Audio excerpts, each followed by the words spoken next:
Hola, soy Mauricio José Schwartz y esto es El Rey va desnudo a fondo. En 1987 yo era redactor en Revista de Revistas, la publicación decana de lo que era el periódico Excelsior, que por entonces publicaba otras dos revistas, además de un periódico de edición vespertina llamado Últimas Noticias. Debe haber sido el lunes 8 de junio cuando mi director Enrique Lubet Jr. me llamó a su oficina para decirme que se estaba informando apenas que la policía brasileña había exhumado el día 4, en el poblado de Embu, a unos 30 kilómetros al sureste de Sao Paulo, Brasil, los restos de un hombre que se creía era Joseph Mengele, el brutal ángel de la muerte de Auschwitz, fugado al término de la Segunda Guerra Mundial. Ese mismo día ya volaban hacia Sao Paulo expertos forenses de los Estados Unidos, lo que era la Alemania Federal u Occidental e Israel, para examinar los restos, tarea que podía durar semanas. Tenga usted en cuenta que la identificación por restos de ADN apenas se había desarrollado en 1985 y se había utilizado por primera vez en 1986 en la ciencia forense. Era un proceso lento, costoso, complejo e inaplicable en este caso. Y nuestra revista era semanal. Para poder poner el caso en portada, había que dejar abierta la posibilidad de que los restos no fueran del brutal médico de Auschwitz.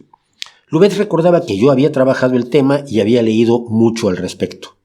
En libros y revistas, claro. Internet aún no haría su aparición como herramienta pública sino hasta 6 años más tarde. Así que el jefe me ordenó un artículo con la historia de Mengele y el descubrimiento de los restos de Brasil para entregar en un par de días. El 21 de junio, 2 semanas después de nuestra publicación, el jefe de la policía brasileña confirmó que los restos eran efectivamente de Joseph Mengele, uno de los criminales nazis más buscados que en realidad había muerto 7 años antes, en 1979. La confirmación definitiva no vendría sino hasta 1992 con los nuevos estudios de ADN. Terminaba así la búsqueda del hombre que había mandado a la muerte a miles, quizás cientos de miles de hombres y sobre todo mujeres y niños, que había realizado crueles y bestiales experimentos en otras tantas víctimas, sobre todo niños, fingiendo hacer ciencia y pervirtiendo la idea misma de esta noble actividad humana. Mengele había logrado eludir a la justicia de los tribunales, pero no al juicio de la historia, por supuesto.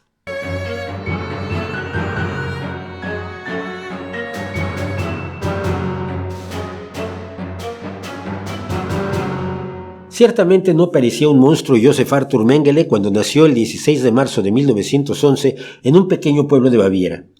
Sería el mayor de 3 hijos de Walburga y Karl Mengele, un fabricante de maquinaria para la agricultura que encabezaba una familia opulenta, conservadora y muy católica. Al terminar la secundaria, Joseph fue a estudiar filosofía a Múnich y después se doctoraría en antropología y medicina. Por entonces el partido nazi, que tenía su sede precisamente en Múnich, ya gobernaba Alemania, y las creencias etnonacionalistas y racistas que había desarrollado el joven Mengele lo llevaron a unirse al partido de Hitler en 1937, mismo año en que se unía al Instituto de Biología Hereditaria e Higiene Racial, el principal responsable académico de la política de eugenesia de la Alemania nazi, que desde la ascensión de Hitler al poder pretendía librar a su país de razas inferiores y promover a la raza superior, la aria. La idea, por supuesto, entusiasmaba a Mengele, que veía a Alemania como una unidad étnica amenazada por gente distinta. ¿Y por qué uso comillas de aire al hablar de razas y de la raza aria y de gente distinta? Pues porque todo eso son constructos que no tienen existencia biológica real. Son un intento de clasificación humana enormemente torpe, no sustentado en hechos y más bien movido por posiciones y creencias políticas, sociales e incluso económicas. Toda la obsesión nazi por la raza, como la de los racistas de hoy en día, es absolutamente imaginaria, como ya lo detallamos en nuestros vídeos sobre razas y sobre la invención del racismo, que es un fenómeno bastante reciente y que les invito a que vean. Pero resumiendo, el concepto raza no tiene valor en biología, y las distintas tipologías étnicas que se han tratado de situar en los estrechos confines de la idea de raza o de 3 o 4 o 5 razas humanas no soportan ningún análisis serio. No hay grupos humanos genéticamente puros, pues desde antes incluso de la aparición del ser humano hace 300.000 años, la movilidad geográfica y el intercambio genético eran comunes entre todas las especies de nuestros ancestros, y más en la humana cuando empezó a apoderarse del planeta y a comerciar con otras sociedades. No hay razas y por tanto la mera idea de una ciencia racial, de una higiene racial, de una pureza racial eran y son totalmente imaginarias. Y ya que estamos en esto, ¿de qué trata entonces la eugenesia? Resumiendo, algunas personas han creído que es posible dirigir la reproducción humana para favorecer en las nuevas generaciones la aparición de muchos rasgos deseables y desaparecer los indeseables. La idea es poco científica porque, si bien al seleccionar y cruzar trigo puedes buscar unas cuantas características concretas, digamos tallos más resistentes o granos más grandes y nutritivos, al entrar en el terreno humano la cosa se complica enormemente porque ¿cuáles son los rasgos deseables y cuáles son indeseables? Incluso propuestas que pueden sonar claras, como evitar a la gente con enfermedades como la esclerosis lateral amiotrófica, pueden tener efectos negativos, como habernos privado del genio de Stephen Hawking. Pero para los nazis el asunto era muy sencillo. Era mejor tener una población rubia, alta y de ojos claros, es decir, muy distinta de la media alemana que se parecía más a Joseph Mengele, un tipo no muy alto, 1,74, de cabello castaño y ojos castaños. Pero los nazis se trataban entre sí con bastante manga ancha, como puede verse por la escasez de rubios altos entre sus dirigentes. Sin embargo, la realidad es que a nadie, y tampoco a Mengele, le importaba un pepino la ciencia real, la de verdad, la que es rigurosa, la que se ajusta a métodos bien establecidos y te lleva a conocimientos novedosos que sirven a toda la humanidad. Lo que ellos querían era hacer prácticas que validaran sus creencias, su ideología, su posición política. Y como para convertir a sus creencias en política obligatoria había que usar la fuerza, Mengele se unió en 1938 a la CSF, las Schutzstaffel o Escuadrones de Protección, una organización paramilitar incluso más poderosa que el ejército en cuestiones internas y una de cuyas divisiones, la SS Totenkopfverbande, las unidades de la cabeza de la muerte, estaría a cargo de los campos de concentración y de exterminio cuando Hitler emprendió la guerra en 1939. Mengele fue reclutado en el ejército en 1940 y se presentó voluntario para las Waffen-SS, la parte armada de la Schutzstaffel, y se desempeñó como oficial médico en la división vikingo.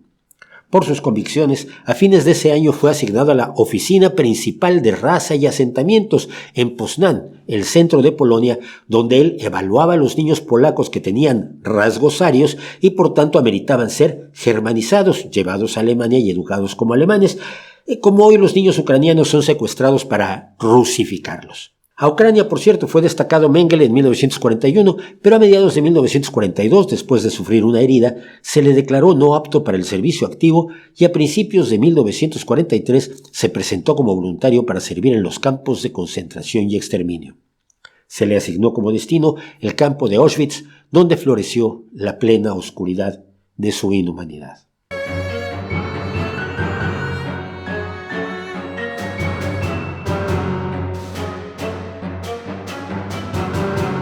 Los médicos de los campos de concentración y de exterminio no atendían a los prisioneros, solo supervisaban a médicos que también eran prisioneros para que estos dieran tratamiento, así fuera insuficiente, poco profesional y sin los elementos necesarios. Pero desde 1942, cuando ya estaba en marcha la solución final y campos como Auschwitz II-Birkenau se habían convertido en centros industriales de exterminio de seres humanos, principalmente judíos, pero también de otras etnias o por su ideología o acciones políticas, los médicos de los campos de la muerte tenían una función especial: recibir a los trenes llenos de prisioneros, familias en su mayoría, y hacer la llamada selección.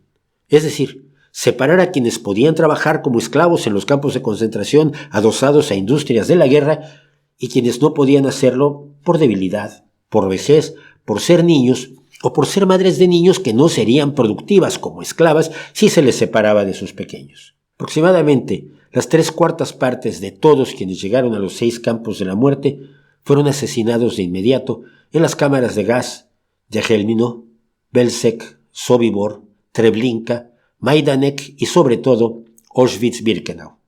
Los restantes serían enviados a trabajar en condiciones inhumanas, con poco alimento y nula atención médica, como elementos prescindibles para ser sustituidos por el siguiente tren lleno de infelices. Y a partir de mayo de 1943, una de las funciones de Joseph Mengele fue precisamente participar en la selección una o más veces al día, según los trenes que llegaran, y ordenar quiénes serían enviados a las cámaras de gas y sus cuerpos eliminados en los hornos crematorios del campo ese mismo día.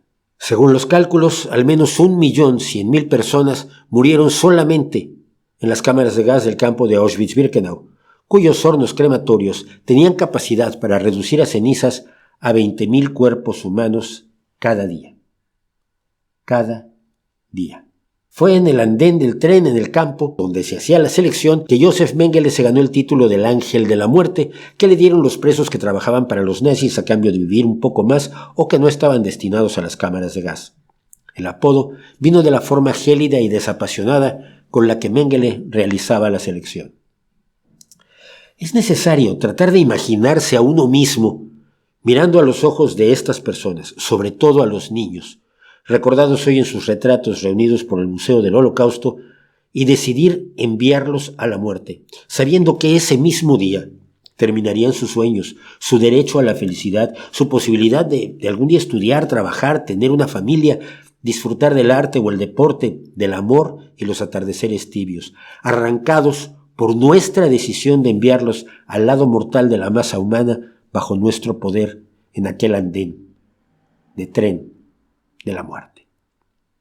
La esencia del mal es quizás esto.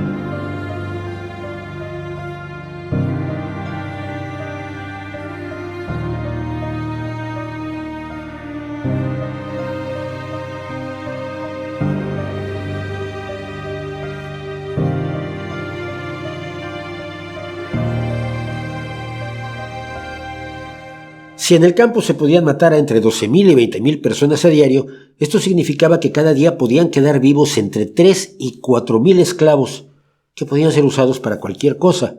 Y Josef Mengele tenía un uso particular para ellos: sus experimentos médicos. Ya hemos hablado aquí de los brutales e inhumanos experimentos que el ejército japonés emprendió entre 1937 y 1945 en su llamada Unidad 731. Su correlato en la Alemania nazi fueron los experimentos llevados a cabo en los campos de concentración y de exterminio. En ambos casos, las víctimas eran deshumanizadas, consideradas menos que personas, y por tanto se podía hacer cualquier cosa con ellas. Por ejemplo, llevarlos a grandes alturas en compartimientos no presurizados de aviones para determinar la máxima altura desde la cual se podía lanzar en paracaídas un aviador alemán y salvarse. O se podía congelarlos para probar distintos tratamientos para la hipotermia, o probar en ellos sistemas para hacer potable el agua salada. Si no era potable, morían. También se les podía contagiar con enfermedades como tifus, malaria, tuberculosis, fiebre tifoidea, hepatitis infecciosa y muchas otras, para probar la eficacia de distintos tratamientos, algunos totalmente caprichosos, absolutamente fantasiosos. Podían ser utilizados en experimentos quirúrgicos delirantes o acabar como conejillos de indias para que jóvenes cirujanos nazis practicaran en ellos sus habilidades sin anestesia, porque, decía Mengele, la anestesia y los analgésicos eran solo para los soldados alemanes. Especialmente en el caso de Josef Mengele, se desarrollaron experimentos para promover, hacer avanzar y consolidar las creencias raciales e ideológicas de la cosmovisión nazi y de su proyecto futuro. Así, por ejemplo, usaba a los presos para probar distintos métodos de esterilización, fueran quirúrgicos, químicos o de otro tipo, a fin de evitar que se reprodujeran los judíos, los gitanos y otros grupos considerados indeseables. También practicó transfusiones cruzadas entre chicos y chicas adolescentes con objeto de ver si podía convertir a los niños en niñas y a las niñas en niños. Practicaba mutilaciones, amputaciones, castraciones y extirpaciones de ovarios y útero para ver sus efectos, y conectaba quirúrgicamente la uretra de niñas a su colon a ver qué pasaba. Le interesaban en especial los niños. Seleccionaba a pequeños con heterocromía, es decir, con ojos de distinto color, buscando resolver lo que él veía como el misterio de los ojos azules, y, según relatan los sobrevivientes, sus experimentos incluían la inyección de diversas sustancias, como adrenalina, en los ojos de los niños, sin anestesia, para hacer a los dos bien marrones o azules. Los ojos de los niños sacrificados eran luego enviados a sus colegas para que siguieran estudiando el misterio de su color. Una superviviente relataba: nunca me dieron analgésicos ni anestésicos. Todos los días sufría un dolor insoportable. Me inyectaron drogas y productos químicos. Mi cuerpo, la mayor parte del tiempo, estaba conectado a tubos que insertaban algunas drogas en él. Muchos días estuve atada durante horas. Algunos días me hacían cortes en el cuerpo y dejaban las heridas abiertas para que las pudieran estudiar. La mayoría del tiempo no había nada que comer. Otros sujetos frecuentes de sus experimentos eran las personas con enanismo, gigantismo y otro tipo de anomalías o deformidades hereditarias. Los sometía a exámenes médicos, los fotografiaba, se hacían moldes de sus deformidades y se les tomaban las huellas dactilares para luego asesinarlos con inyecciones letales de fenol en el corazón y hacerles necropsias analizando sus órganos internos. Los gemelos, que ya habían sido objeto de estudio por su superior en el Instituto de Biología Hereditaria e Higiene Racial, Ottmar Freiherr von Verschuer, quien los pretendía usar para probar que la genética era más importante que el medio ambiente en el desarrollo de los niños, fueron otra de las pasiones de Mengele. Los gemelos además le permitían experimentar en uno de ellos y usar al otro como control, de modo que hacía enfermar a uno y mantenía al otro razonablemente sano, y luego mataba a los dos para practicarles necropsias y ver las diferencias que la enfermedad había causado en sus órganos internos. Y no estoy contando las prácticas más horrendas. Pero no había empatía alguna con los niños. El 2 de agosto de 1944, por ejemplo, cuando se decidió liquidar a todos los gitanos que aún quedaban en Auschwitz, Mengele mantenía en sus laboratorios a 12 pares de gemelos gitanos de los grupos Roma y Sinti. Los hizo ejecutar y después hizo la necropsia de sus cuerpos, como si con ello pudiera desentrañar los motivos genéticos por los cuales eran gemelos. En total, unos 3.000 pares de gemelos fueron víctimas de los experimentos de Mengele, así como un número indeterminado de personas con enanismo y otros trastornos o discapacidades. No sobrevivieron más de 200 pares de hermanos. Más allá de las decenas o cientos de miles a los que condenó en las elecciones o hizo matar, Mengele asesinó con sus propias manos, a tiros o con inyecciones de fenol o cloroformo directo al corazón, a un número indeterminado de niños, seguramente varios miles. Comparemos esto con el más terrible asesino en serie que conocemos, Luis Garavito, que acumuló 193 víctimas y nos resulta terrorífico. Por supuesto, Joseph Mengele no era el único médico que trabajaba en Auschwitz y realizaba experimentos que no tenían en realidad relación alguna con la ciencia como disciplina que busca el conocimiento.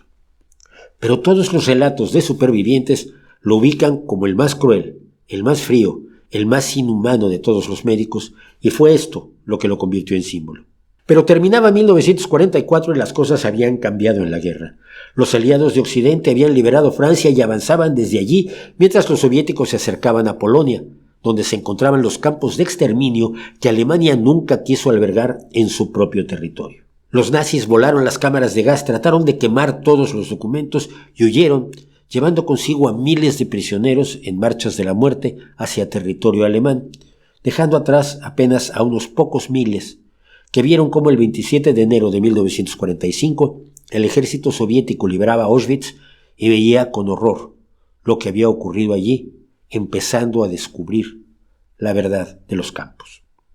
Pero Joseph Mengele no estaba ni en el campo ni entre los protagonistas de la Marcha de la Muerte. Había huido 10 días antes.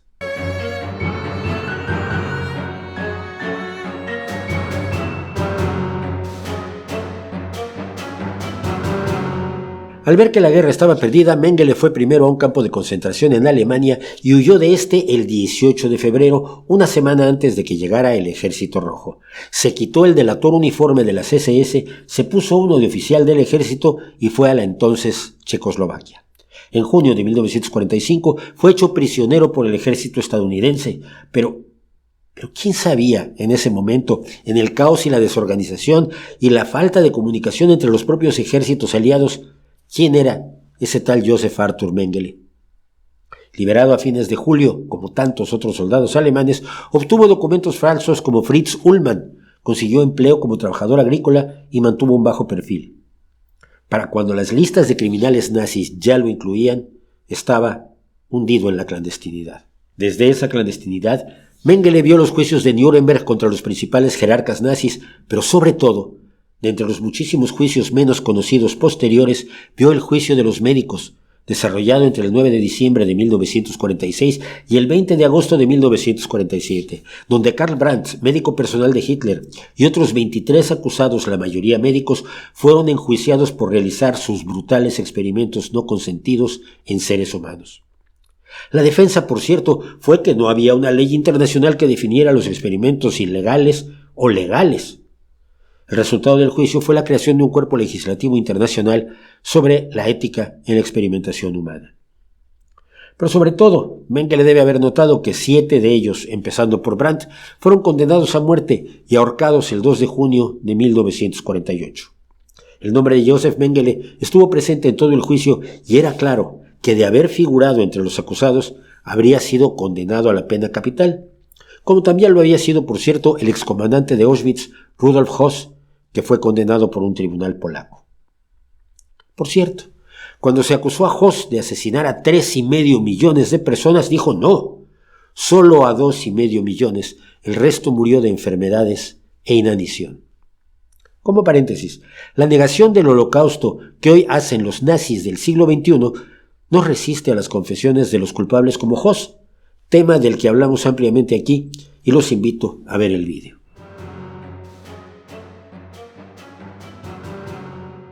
Había que huir. Mengele mantenía comunicación con viejos colegas de las SS y con las llamadas líneas de ratas, diversas redes que llevaban a criminales nazis sobre todo a Sudamérica y principalmente a Argentina, donde tenían relaciones desde antes de la guerra y contaban con la simpatía del entonces presidente Juan Domingo Perón, de lo cual también ya hemos hablado.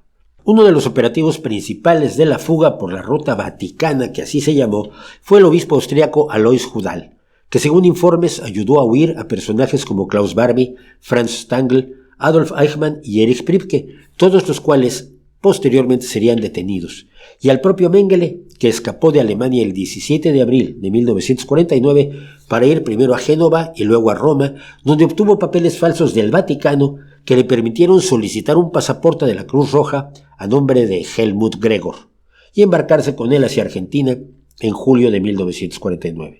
En 1956, Argentina le concedió la residencia permanente bajo el nombre de José Mengele, obteniendo luego un pasaporte de Alemania Occidental con ese nombre para viajar a Alemania y Suiza ese mismo año, una verdadera bofetada a las víctimas del Ángel de la Muerte.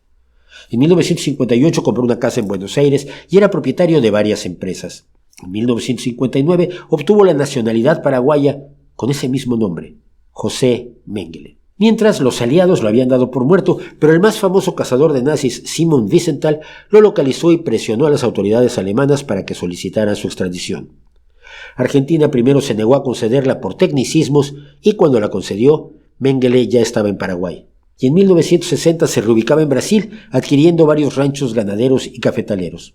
Su pista, aunque retomada en ocasiones por los servicios secretos israelíes, nunca llegó a permitir su captura, sobre todo en 1960, cuando tuvieron que decidir si se ocupaban de Mengele o terminaban la operación de secuestro de Eichmann. Los operativos israelíes prefirieron detener a Eichmann, aunque se les escapara Mengele entre los dedos. Finalmente, el 7 de febrero de 1979, de visita con unos amigos, Joseph Mengele sufrió un derrame cerebral mientras nadaba y se ahogó.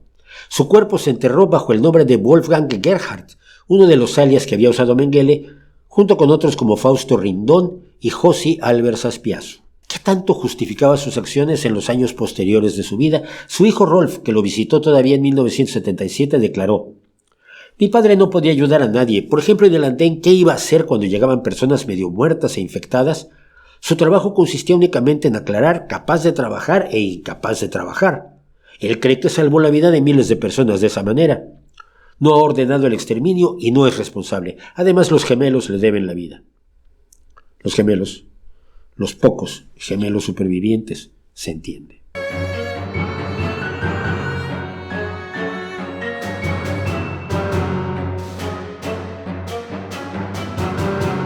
No deberíamos llamar monstruo a Mengele, precisamente porque no lo era, porque no lo parecía, porque a lo largo de buena parte de su vida fue como usted y como yo. Y nada parecía prefigurar o anunciar, como querrían los biógrafos con sesgos paranormales o pocos recursos, que ese niño mal encarado, pero cuya foto no nos dice que fuera mal encarado todo el tiempo, es producto de un instante en una película de una infancia, se convertiría en el ángel de la muerte, el verdugo máximo, el despiadado carnicero de inocentes en el sitio más terrorífico del siglo XX. Leonard Cohen, el cantautor y poeta canadiense de origen judío precisamente, publicó una colección de poemas inquietantemente llamada Flores para Hitler, donde tiene un poema llamado Todo lo que hay que saber sobre Adolf Eichmann. Eichmann, de quien hablamos, que fue detenido, secuestrado y enjuiciado, fue el encargado de organizar el Holocausto, y antes de morir dijo: saltaré a mi tumba riéndome porque la sensación de tener 5 millones de seres humanos en mi conciencia es para mí una fuente de extraordinaria satisfacción. El poema de Cohen dice: ojos, normales. Pelo, normal. Peso, medio. Estatura, media. Señas particulares, ninguna. Número de dedos, 10. Número de dedos de los pies, 10. Inteligencia, normal. ¿Qué esperabas? Garras, enormes incisivos, saliva verde, locura. Y eso es lo más aterrador, que no parecen monstruos. Peor aún, Mengele de hecho se ajustaba a las normas de lo que en la Alemania nazi se llamaba ciencia y que no lo era. Cuando una ideología se apodera del estamento científico y lo hace actuar ideológicamente, no está haciendo ciencia, está haciendo ideología. No basta que se llame, que se autoproclame ciencia para que otros la consideren como tal. Esto es algo que ya comentábamos al contar aquí mismo la historia de Vallejo Nájera, el Mengele español. Ya fuera la agricultura imaginaria de Lysenko con Stalin, la ciencia racial nazi, el antitransgenismo de María Elena Álvarez Bulla en México, el antivacunismo de grandes sectores de la ultraderecha de hoy, nada de eso es ciencia en una definición medianamente cuerda de la actividad humana que implica la búsqueda del conocimiento de manera rigurosa y considerando todo su contexto. Un resultado de los horrores que se cometieron con la pseudociencia ideologizada en el Japón imperial y en la Alemania nazi fue la redacción del primer código ético sobre experimentación con humanos, el llamado Código Nuremberg. Este código establece, por ejemplo, la necesidad del consentimiento voluntario de cualquier sujeto experimental, la exigencia de que el experimento produzca resultados para el bien de la sociedad, que los conocimientos previos justifiquen el experimento y no sea simplemente una ocurrencia, y exige que no se pueda causar la muerte o lesiones salvo cuando los médicos experimentales son los propios sujetos y deciden asumir el riesgo. También afirma que el riesgo no debe exceder la importancia humanitaria del problema que aborda, que los preparativos y las instalaciones sean adecuados para proteger a los sujetos experimentales, que solo puedan ser hechos por personas científicamente calificadas, que el sujeto experimental, cualquiera que sea, pueda poner fin al experimento en cualquier momento y que el científico esté dispuesto a terminar el experimento en cualquier momento si se temen lesiones, discapacidades o la muerte del sujeto. Cierto que ocasionalmente todavía se conocen casos de falta de ética en la experimentación, pero es también cierto que ahora existen los mecanismos nacionales derivados de estas propuestas internacionales y las propias propuestas internacionales que permiten que podamos llevar a la justicia y condenar a los responsables en la mayoría de los casos. Propuestas y leyes que hoy condenarían a Mengele. Fracasados todos los intentos por llevar a Alemania los restos del criminal, que probablemente serían considerados reliquias por los efervescentes movimientos neonazis, la osamenta del Ángel de la Muerte quedó custodiada por el Departamento de Medicina Forense de la Universidad de Sao Paulo, Brasil. En 2017, el doctor Daniel Romero Muñoz, quien había encabezado el equipo que identificó los restos de Mengele en 1985, obtuvo permiso para usarlos en sus cursos de medicina forense. Hoy en día, sus alumnos estudian los huesos de Mengele para aprender no solo medicina forense, sino ética al conocer la historia del criminal. Si algún bien, por pequeño que sea, puede venir de los horrores que se vivieron hace apenas 8 décadas en el mundo, horrores que algunos parecen, por cierto, empeñados en reeditar, aprovechando la amnesia histórica, bienvenido sea. Sobre todo si además nos permite ejercitar la memoria, alertarnos a los mecanismos del engaño, del populismo manipulador, de la deshumanización que provoca la polarización desbocada de quienes no piensan o parecen no ser como nosotros, de la monstruosidad que puede despertar nuevamente y sembrar nuestro mundo de más lágrimas, más gritos de dolor, más indignidad, más sufrimiento y más muerte, en lugar de seguir tratando de combatirlos.